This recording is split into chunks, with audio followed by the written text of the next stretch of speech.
Assalamualaikum warahmatullahi wabarakatuh kepada student-student cikgu. Okey. Baiklah, hari ini insya-Allah cikgu akan sambung pelajaran bab 5 iaitu topik yang terakhir, Perjanjian Persekutuan Tanah Melayu 1957. Cikgu akan rakam slide pelajaran ini untuk tujuan pembelajaran dan juga ulang kaji di rumah masing-masing. Baiklah, kita lihat pada skrin anda. Okey, cikgu akan sharekan kandungan pelajaran tersebut.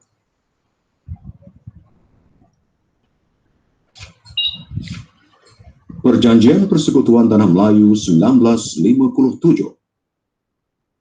Persekutuan Tanah Melayu yang merdeka mengamalkan sistem pemerintahan demokrasi berparlimen. Sebelum itu, usaha telah dilakukan oleh pihak British dan Parti Perikatan yang bakal menerajui Persekutuan Tanah Melayu untuk menyediakan sebuah perlembagaan yang adil kepada semua kaum. Tahukah anda bagaimana Persekutuan Tanah Melayu dibentuk? Siapakah para pemimpin yang terlibat dalam penggubalan Perjanjian Persekutuan Tanah Melayu 1957? Pada akhir penggunaan perisian kursus ini, murid akan dapat menyatakan syarat Perjanjian Persekutuan Tanah Melayu 1957. Menghubung kaitkan Perjanjian Persekutuan Tanah Melayu 1957 dengan kedaulatan negara dan bangsa. Menjelaskan peranan tokoh-tokoh kemerdekaan Persekutuan Tanah Melayu. Baiklah pelajar, inilah 3 objektif pelajaran yang kita akan belajar pada hari ini. Baiklah, kita mulakan pelajaran kita yang pertama dengan subtopik Suruhanjaya Raid. Okey, sebelum ni kita sudah pelajari dalam topik yang lalu iaitu rombongan rundingan kemerdekaan ke London yang diketuai oleh Tunku Abdul Rahman. Hasil perundingan tersebut, kerajaan British bersetuju untuk memberikan kemerdekaan kepada Tanah Melayu. Okey. Justru British telah membentuk satu Suruhanjaya Bebas yang dinamakan sebagai Suruhanjaya Raid untuk menggubal dan merangka Persekutuan Tanah Melayu, Perlembagaan Persekutuan Tanah Melayu yang merdeka. Baiklah, kita lihat dan dengar isi pelajarannya. Suruhanjaya Raid. Suruhanjaya Raid dibentuk pada bulan Mac 1956 bagi membincangkan dan menyusun perlembagaan Persekutuan Tanah Melayu yang merdeka. Suruhanjaya ini diketuai oleh Lord Reed, hakim British yang bertindak sebagai pengerusi, manakala ahli yang lain ialah Sir Ivor Jennings, England, Sir William McKell, bekas Governor General Australia, Tuan B. Malik, hakim Mahkamah Tinggi India, dan Tuan Abdul Hamid, Pakistan. Tugas Suruhanjaya Raid ialah untuk merangka sebuah perlembagaan bagi Persekutuan Tanah Melayu yang akan merdeka. Beberapa isu menjadi panduan Suruhanjaya ini seperti pembentukan sebuah kerajaan persekutuan yang kuat dan pemberian kuasa otonomi kepada negeri dalam bidang tertentu. Isu kedudukan Raja-Raja Melayu dan hak istimewa orang Melayu. Pewujudan satu bangsa Persekutuan Tanah Melayu. Suruhanjaya telah menerima sebanyak 131 memorandum daripada pelbagai pihak termasuk daripada Raja-Raja Melayu, orang perseorangan dan pertubuhan politik. Cadangan Suruhanjaya Raid telah diterbitkan pada bulan Februari 1957. Parlimen British menerima cadangan tersebut pada bulan Mei 1957. Majlis Mesyuarat Perundangan Persekutuan Tanah Melayu telah mengesahkannya pada 17 Ogos 1957. Hasilnya, lahirlah Perlembagaan Kemerdekaan 1957. Satu isu hangat ialah kerakyatan jus soli yang menjadi tuntutan orang dagang tidak dapat diterima oleh orang Melayu. Ini adalah kerana jus soli memberikan hak sama rata kepada semua kaum. Setelah beberapa rundingan dibuat, Raja-Raja Melayu telah menerima kerakyatan jus soli dengan syarat orang bukan Melayu mengiktiraf kedudukan istimewa orang Melayu dalam Perlembagaan Persekutuan Tanah Melayu. Perkara lain yang telah dipersetujui ialah agama Islam sebagai agama rasmi Persekutuan Tanah Melayu dan bahasa Melayu sebagai bahasa kebangsaan. Klik maju untuk meneruskan pembelajaran.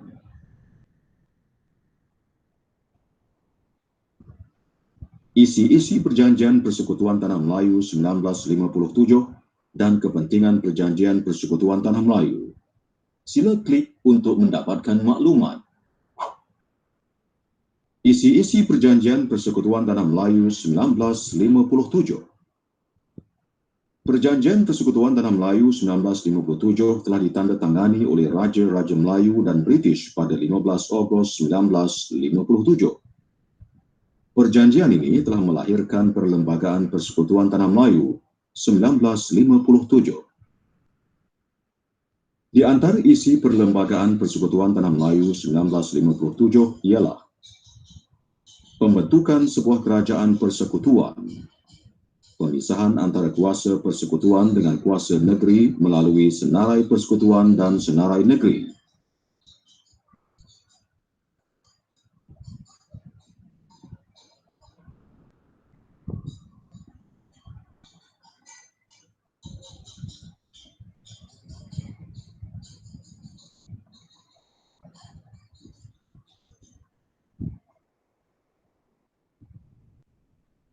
institusi raja dijadikan raja berperlembagaan pada peringkat negeri dan negara.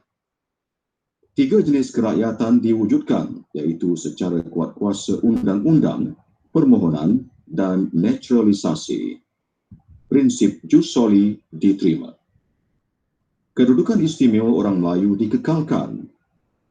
Agama Islam sebagai agama rasmi persekutuan. Tanah simpanan Melayu dikekalkan.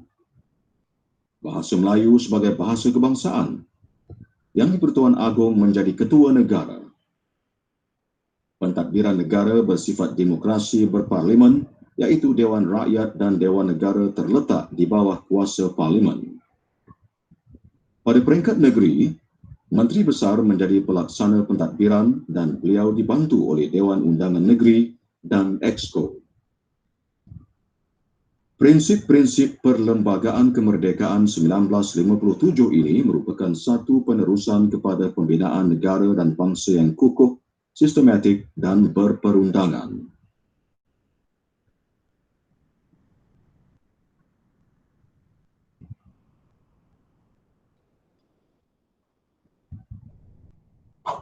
Kepentingan Perjanjian Persekutuan Tanah Melayu 1957. Di antara kepentingan Perjanjian Persekutuan Tanah Melayu 1957 ialah sebuah kerajaan demokrasi dengan konsep raja berperlembagaan dibentuk. Pemimpin Melayu dan bukan Melayu menyedari bahawa pakatan ini akan mewujudkan perpaduan yang jitu antara kaum di Persekutuan Tanah Melayu. Perjanjian Persekutuan Tanah Melayu 1957 telah memberikan hak mutlak kepada penduduk tempatan untuk mentadbir sebuah negara yang berdaulat dan merdeka mengikut acuan sendiri. Setiap kaum berusaha untuk melahirkan identiti masyarakat yang merdeka. Perbezaan warna kulit, agama, bahasa dan bangsa diketepikan.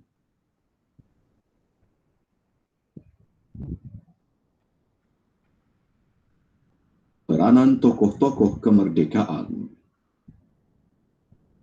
Kemerdekaan negara yang dicapai pada 31 Ogos 1957 telah diusahakan oleh para pemimpin yang berwibawa dan bijaksana.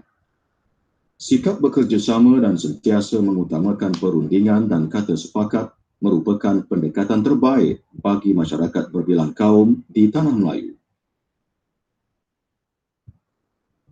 Klik pada gambar untuk maklumat lanjut. Di antara tokoh-tokoh penting ialah Tunku Abdul Rahman Putra Al-Haj sebagai Presiden UMNO yang merupakan Ketua Parti Perikatan dan Perdana Menteri.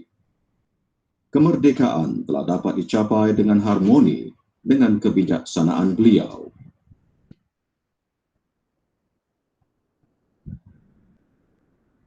Tun Abdul Razak merupakan timbalan Presiden UMNO dan timbalan Perdana Menteri.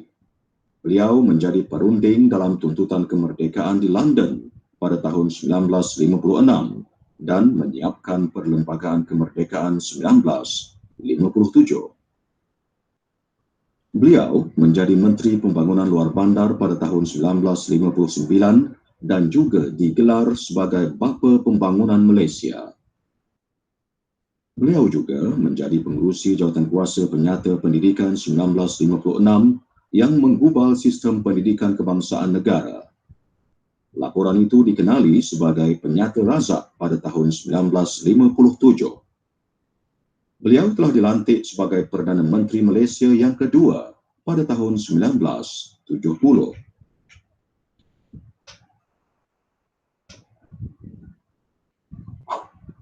Tun H.S. Lee merupakan tokoh MCA yang mencetuskan idea penubuhan Parti Perikatan. Parti ini telah bekerjasama dengan UMNO dan MIC bagi mendapatkan kemerdekaan negara pada tahun 1957. Beliau juga dilantik sebagai Menteri Keuangan Persekutuan Tanah Melayu yang pertama.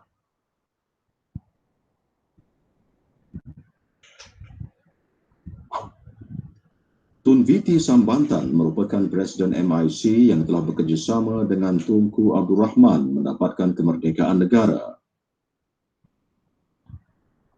Beliau menyokong sepenuhnya dasar kerjasama kaum sebagai tonggak kemerdekaan negara yang kukuh dan menyeru kaum India supaya memberikan kesetiaan yang tidak berbelah bagi kepada negara.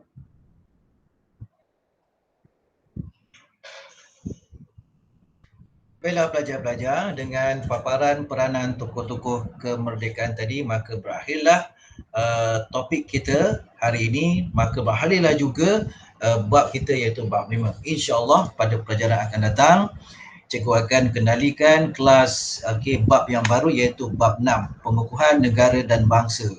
Baiklah, sampai jumpa lagi. Assalamualaikum warahmatullahi wabarakatuh.